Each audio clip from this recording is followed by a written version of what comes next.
March 17th, 1944. 12 hours. 1,800 feet above the English Channel, west of Beachy Head. The night was a living thing, thick, black, restless. Even the moon refused to show itself, smothered behind overcast layers that trapped the cold and weighed on the wings of every aircraft, daring to intrude upon the darkness. Below, the Channel breathed in slow whitecaps, invisible except when lightning flickered far beyond the horizon. And in that vast emptiness, 2 Merlin engines hummed in perfect unison, the vibration running through the wooden frame like the heartbeat of a predator. Flight Lieutenant Adrian Markham, age 26, from Devonshire farm country, gripped the control column of his de Havilland Mosquito NF Mk XIII. He was thin, sharp-featured, with a quiet gaze that hid exhaustion. Beside him, in the confined cockpit, sat his navigator and radar operator, Flying Officer Leonard Len Keating, 24, Manchester-born, son of a coal miner. The two had flown 42 night interceptions together, long enough to understand each other's breathing patterns, long enough to know when fear was clawing just under the surface. Markham stole a glance at the corner of his canopy, watching frost creep along the inside. The cockpit heater was useless tonight. His right hand shook just once before he tightened his glove. He thought briefly of Margaret, the nurse he hoped to marry, if he made it to June. If.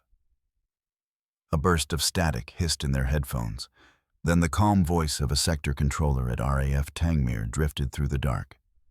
Mosquito Victor 2-4, bandits crossing Le Havre. Height 18,000. Likely Ju-88s inbound. Vector 095. Keating adjusted the radar scope, the circular green glow washing over his face like witchfire. Inside that soft radius, faint specks of movement flickered. The AI Mk VIII radar feeding him whispers of objects far beyond human sight. Contact. Maybe 2, Keating muttered. Range, 5 miles. Angels 18. They're coming straight for the coast. Markham eased the throttle forward. The twin Merlins growled, pulling them deeper into the black void ahead. Right then, he whispered to himself. Let's go hunting. To the east, unseen by the British crew, a German Goose 88C-6 night fighter, piloted by Lieutenant Erich Hagen, sliced across the sky at 280 knots. Hagen was 29, a veteran with 8 nighttime kills, and tonight he carried the same smug certainty shared by many Luftwaffe night fighter crews, that British Mosquitoes were overrated plywood gnats. Their wooden airframes were brittle. Their radar was primitive. Their pilots were amateurs compared to the disciplined veterans of the Nachtjagdgeschwader. His gunner, Obergefreiter Willy Brenner, peered into the darkness from the rear canopy, trusting his Liechtenstein radar to warn them. Clear skies. No Tommies around, Brenner muttered. But the Mosquito was already out there, already, closing. Markham nudged his aircraft into a shallow descent until they settled just below the layer of cloud. An ocean of ink overhead. A void below. He loved this moment. The sensation of being hidden in plain sight. A ghost sliding silently toward its prey. The Mosquito's wooden construction made it lighter and quieter than any metal night fighter Germany had put into the air. Range 3 miles, Keating murmured. They haven't spotted us. Speed's good. Keep it steady. Markham exhaled slowly.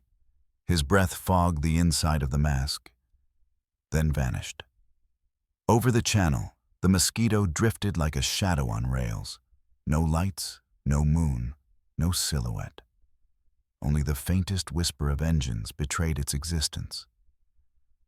Inside the German cockpit, Hagen began a casual left bank, unaware that a British Predator was descending in the same direction. The Ju-888's radar operator tapped the Liechtenstein scope, irritated. Damn thing's acting up again. Moisture, probably. Signal's fuzzy. Hagen smirked.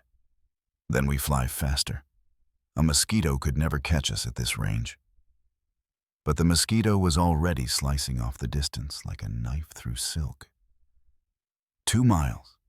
Bearing steady, Keating said.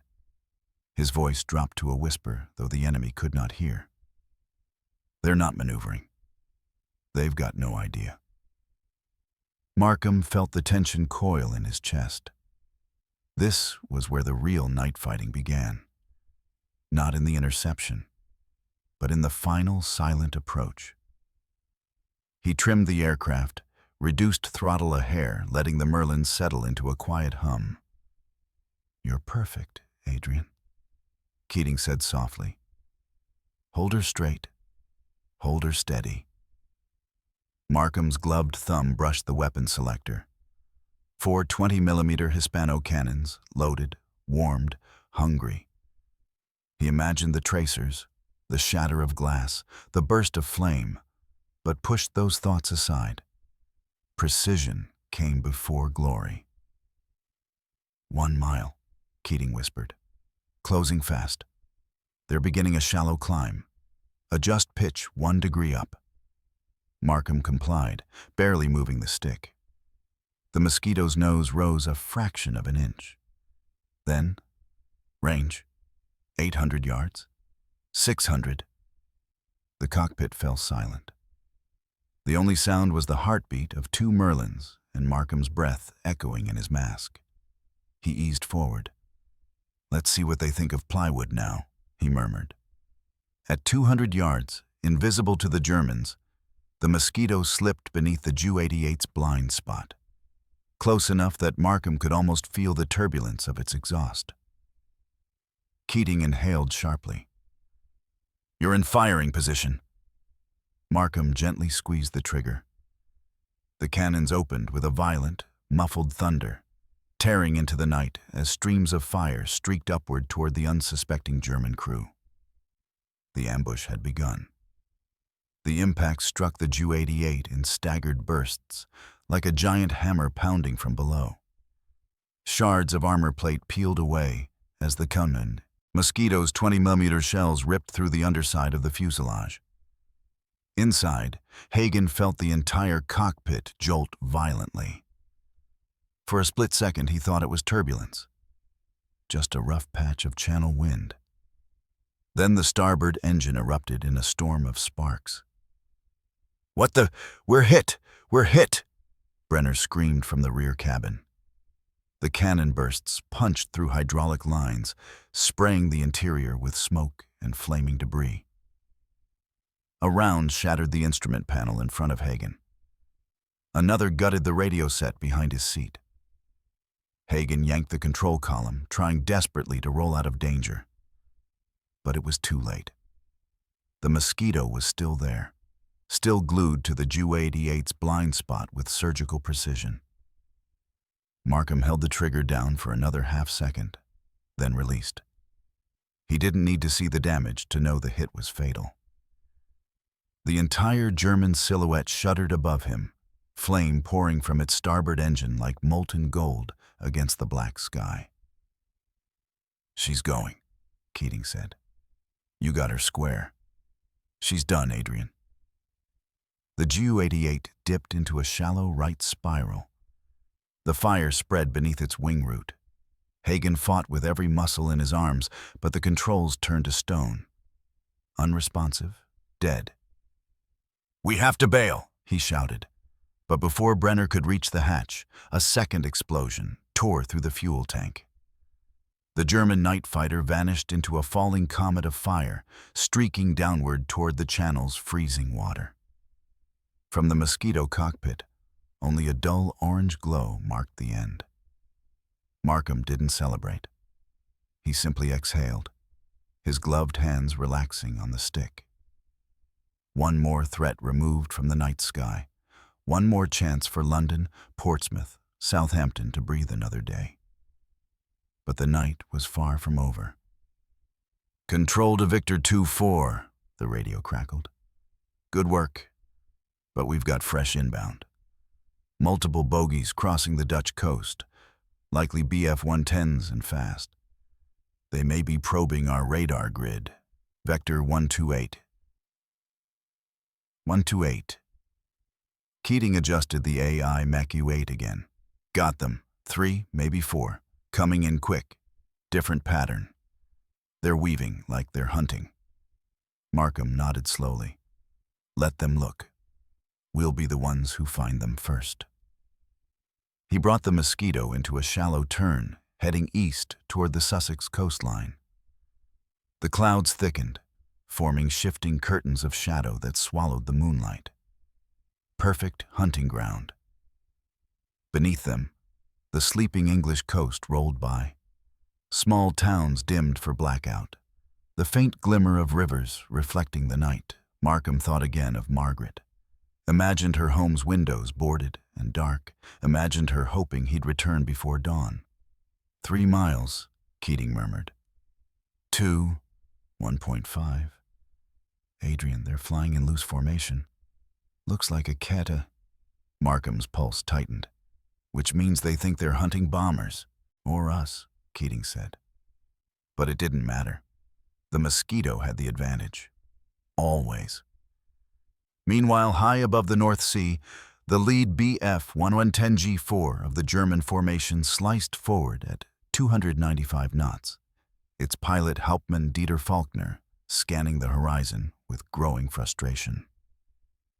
He was 31, a university-educated mathematician before the war, now commander of his Staffel.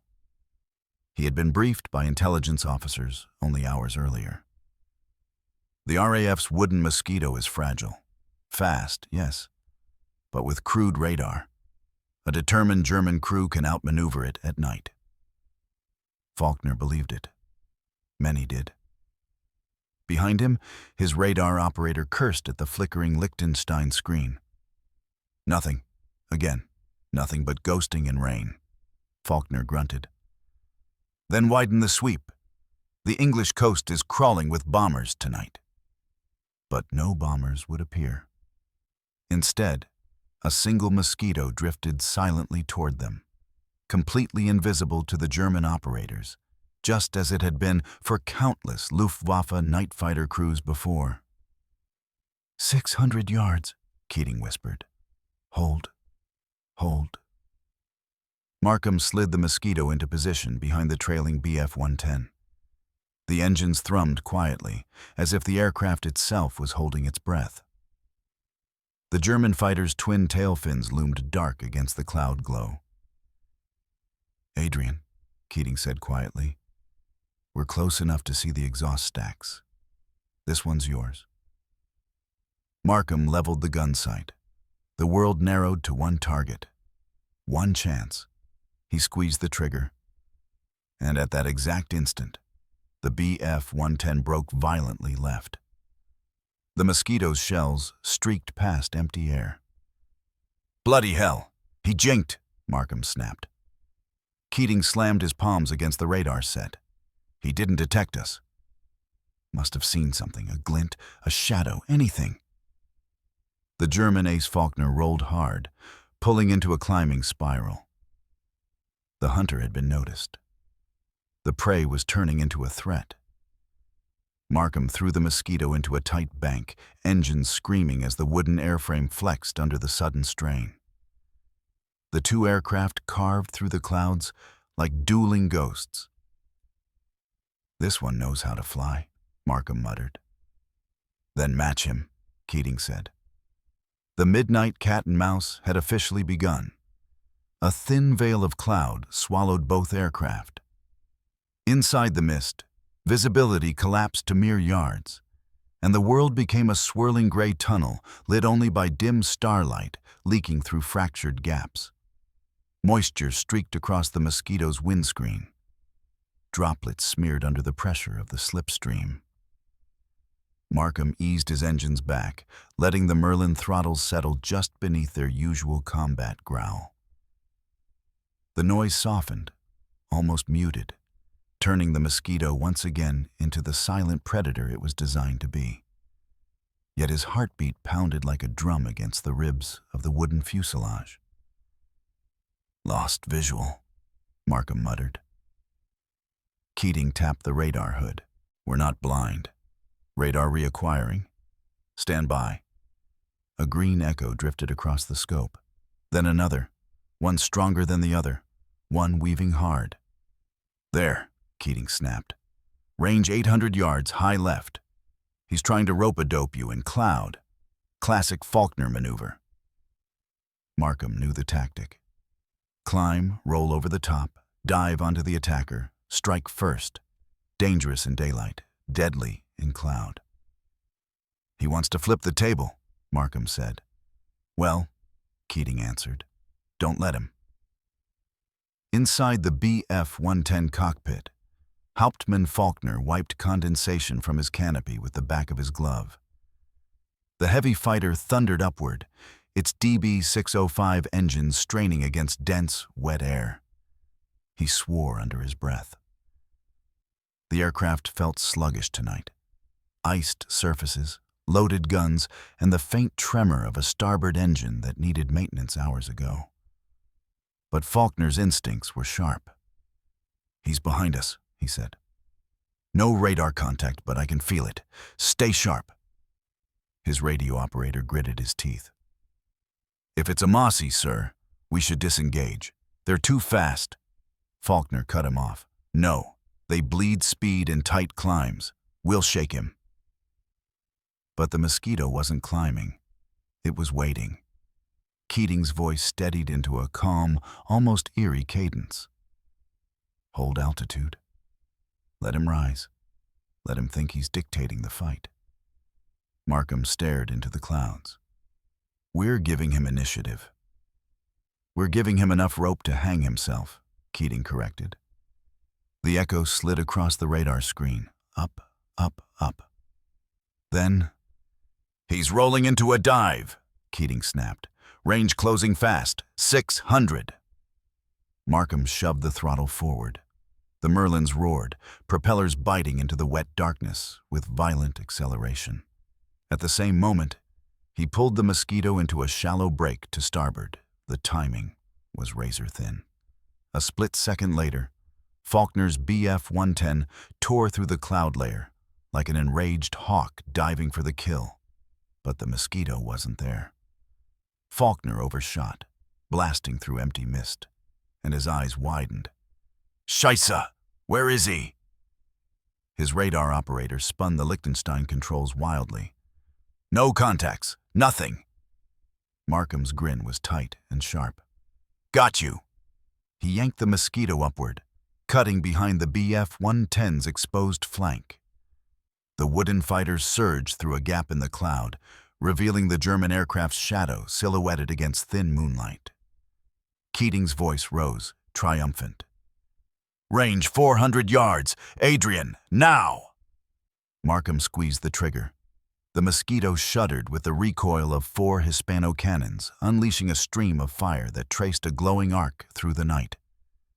But Faulkner reacted with impossible speed, rolling left, just enough to let the initial bursts rake the underside of his port wing instead of the cockpit. Sparks cascaded off the 110's belly like molten rain. "He's hit, but not dead," Keating said. "Adjust bearing 3 degrees left." Markham corrected, preparing for another volley. But Faulkner had one last trick.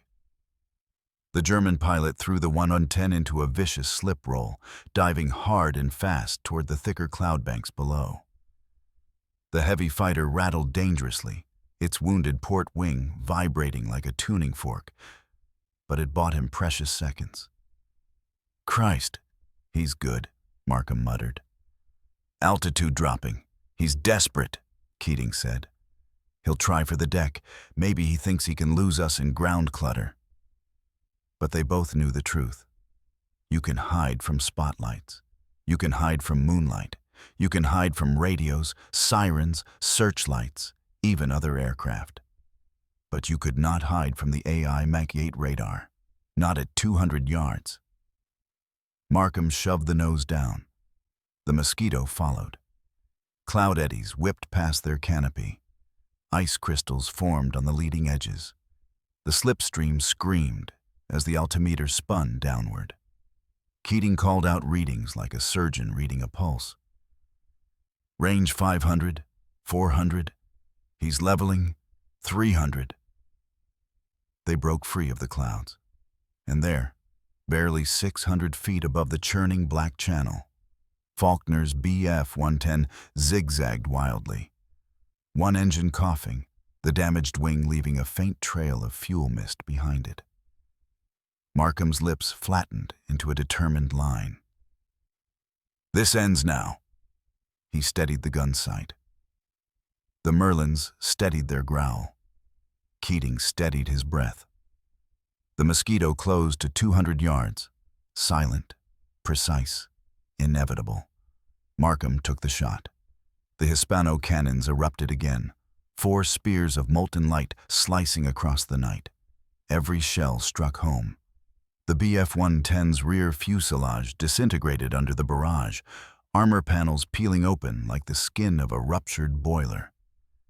Flames poured from the engine cowling, trailing behind in a bright, flickering ribbon. Inside the German cockpit, Faulkner gasped as the control column went rigid. The starboard aileron no longer responded.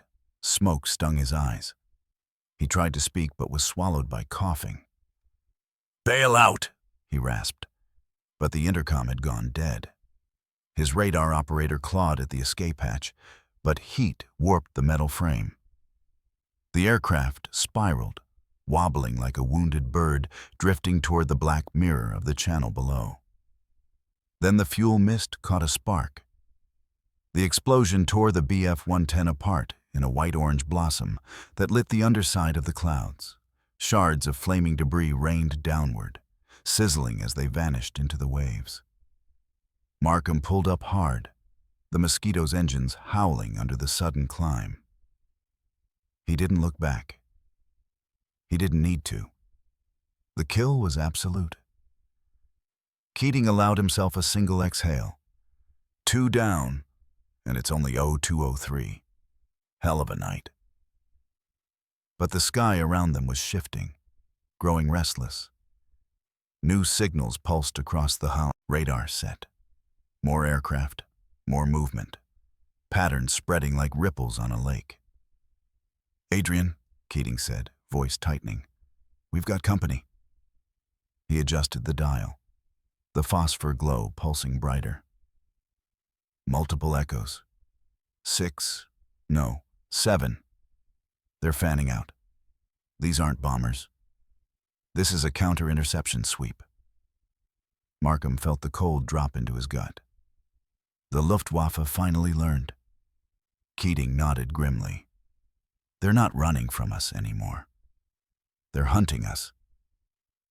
Far to the east, a formation of 3 Ju-88 G1s and 4 BF-110s moved in a crescent across the night sky, sweeping for the mysterious Mosquito that had been carving through German night fighter strength for months. Their briefing had been explicit. The Mosquito is fast but fragile. Engage in numbers, corner it, force it to maneuver. Its wooden frame cannot withstand high G punishment. Many German pilots still laughed at the wooden wonder, dismissing it as a high-speed nuisance. Yet rumors whispered through the night fighter Gruppen.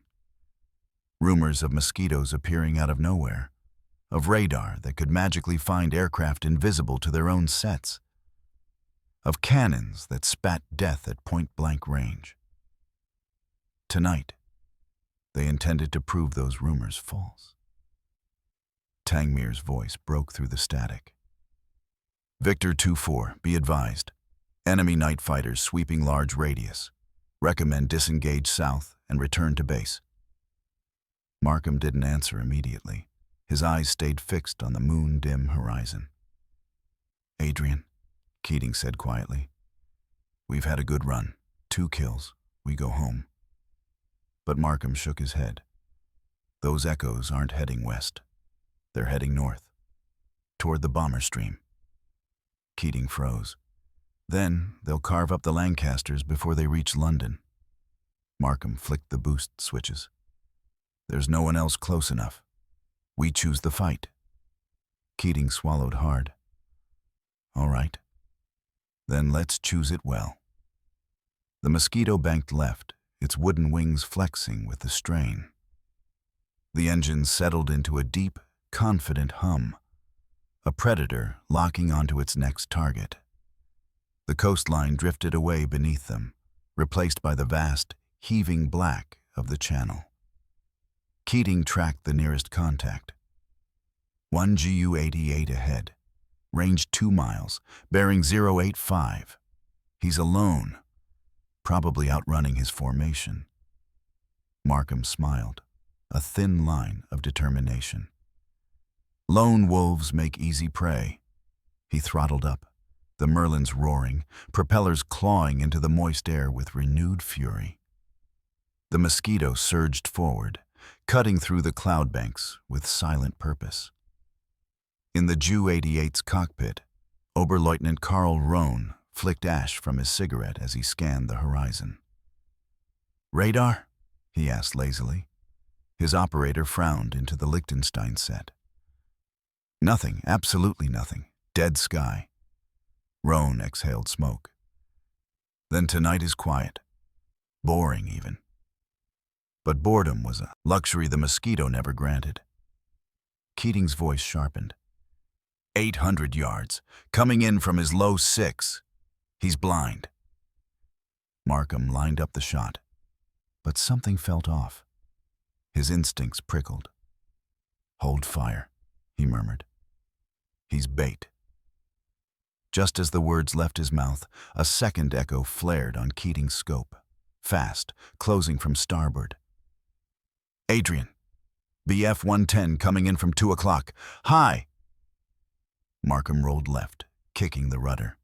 A streak of 20mm fire ripped through the darkness where the Mosquito had been a heartbeat earlier.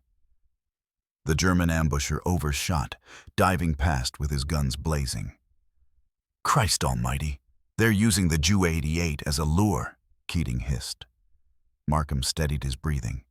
Then his voice went cold. "Let's turn the trap on them." He pulled the Mosquito into a hard climbing arc, both Merlins screaming as the wooden airframe strained under combat load. The ambushing 110 leveled out far below, searching for its missing target. Markham watched it through a thin break in the clouds, eyes narrowing. "You want a hunt?" he whispered. "Then we'll give you one." The Mosquito rolled inverted, nose down, and dove like a falling spear toward the unsuspecting German fighter below. The pressure built in Markham's chest as the Mosquito plunged toward the BF 110, the air compressing around the wooden fuselage. The slipstream screamed louder and louder, rattling the canopy frames. The altimeter spun downward in a blur. Keating braced a hand against the canopy arch as the G-forces pressed him back into his seat. "Easy, Adrian, easy. Pull back at 600 feet. But Markham was locked in, steady as stone. The 110 grew rapidly in size, a dark cross against the silvered reflection of the Channel far below. The German pilot had no idea he was being stalked. He flew straight and level, satisfied that his ambush had driven the Mosquito into retreat. Keating's voice sharpened. 400 yards, 350. Markham eased the stick back. The Mosquito leveled into firing position with the smooth, deadly grace of a falcon finding its kill. 200 yards, Keating whispered. "Take him." Markham squeezed the trigger. 4 lances of 20mm fire slammed into the BF 110's spine. The first bursts shredded its starboard elevator. The next ripped through its rear cockpit, blowing sections of canopy into the night. The German aircraft bucked violently, black smoke gushing from its ruptured engine cowling. Markham broke left to avoid collision as the 110 rolled inverted, trailing flame. Inside the stricken machine, the German pilot screamed incoherently, fighting controls that no longer obeyed him. The heavy fighter plunged into a spiral, spinning faster and faster until it struck the channel in a plume of white spray. Keating exhaled shakily. 3 down. 3 kills in a single night. Markham didn't answer. He watched the surface of the sea swallow the last ripples of the wreck. Victory never felt clean. Not at night, not in silence. Tangmir's voice finally cut through the radio hiss. Victor 2-4. Enemy activity subsiding. Bomber stream clear. You are free to return home. Markham shifted course toward England. But the night wasn't done with them yet. Half an hour later, as the Mosquito droned toward the Sussex coast, fatigue seeped into Markham's limbs. Hours of tension, of narrow escapes, of praying engines would keep turning. It all pressed against him like a physical weight. Keating rubbed frost from the edge of the canopy. We cheated death tonight, more than once. Wooden wings and Merlin hearts, Markham murmured. That's what saved us. Keating smiled faintly, and perhaps a bit of stubborn luck. As the glow of the coastline emerged through the mist, searchlights switched off for returning friendlies. The airfield at Tangmere flickered with faint lamps, guiding them home. Markham lowered the gear, listened for the satisfying thump as both wheels locked. The landing was gentle. A rolling sigh of relief swept through the Mosquito as it touched the earth after hours suspended in fear. Mechanics jogged to the aircraft as Markham and Keating stepped from the cockpit. Frozen air bit their faces. Their flight suits were soaked with sweat, their hands trembling with delayed adrenaline. The ground chief whistled. 3 kills in one night? You've given the Kameraden something to think about. Keating smirked. Tell them to keep thinking. We'll handle the rest. But Markham said nothing. He looked eastward toward the dark channel, remembering the glow of falling fire, the screams he couldn't hear but knew existed, and the small twinned truth of night fighting. Up there, it was always predator versus prey. But the roles could change in a heartbeat. Tonight, the Mosquito had been the predator. Tonight, its radar, a technological marvel the Germans once laughed at, had turned the night into a hunting ground from which their pilots could not hide. The AI Mk VIII wasn't just a tool. It was a promise. A silent vow whispered through cold skies. We see you, even in darkness. We find you, even when you think you are alone. And when the time comes, we strike before you ever know we were there. As dawn crept over Sussex, brushing the horizon in pale gold, Markham walked alone toward the dispersal hut. His legs ached, his eyes stung, but he carried the kind of quiet that comes only to those who survived a night that should have killed them. He thought of Margaret. He thought of the lives in the bomber's stream now safe because of their work. He thought of the wooden aircraft behind him, steaming in the cold, tired but triumphant. The wooden wonder, they called it. The Germans laughed at it, but laughter had turned to fear, and fear would turn to legend. Markham placed a hand on the Mosquito's cool wooden skin. Good hunting, he whispered. The aircraft didn't answer. It didn't need to. The night had spoken for it.